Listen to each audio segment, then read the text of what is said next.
Hi everyone and welcome back to the channel. In this video we are setting up a rain shower, but we'll be focusing more on drilling through tile. It's a different technique than drilling through wall, and before I get into the video, like, share and subscribe, and we'll get straight into it.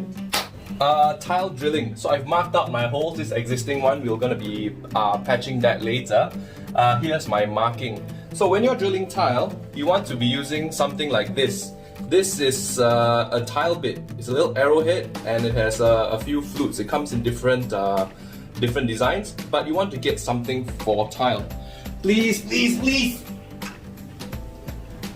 Do not use this. You will destroy all your tiles. It will crack. This is a masonry drill bit and this is a rotary hammer drill. This is for drilling through reinforced concrete, walls and stone, not for tile.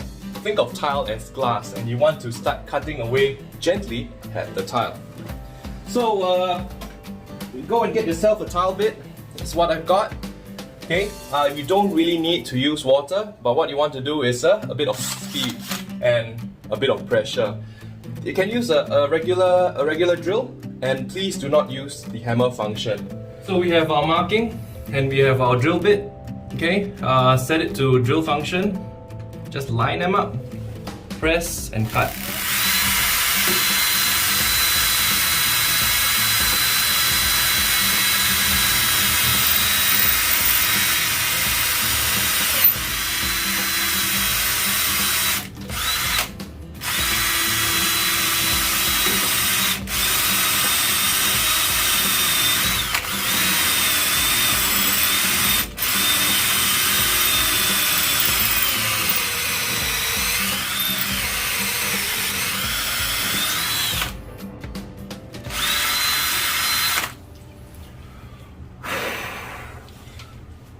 And there you go, check it out, perfect round hole. Not like this one which you have cracks and a jagged edge and all the way around. Your perfect clean hole in a tile. And that is how you drill through tile. So there you have it, the easy way to drill through tile. Check up here for my video for drilling through concrete. That's a totally different technique. But till then, till my next video, do like, share and subscribe. I will see you on the next one. Take care.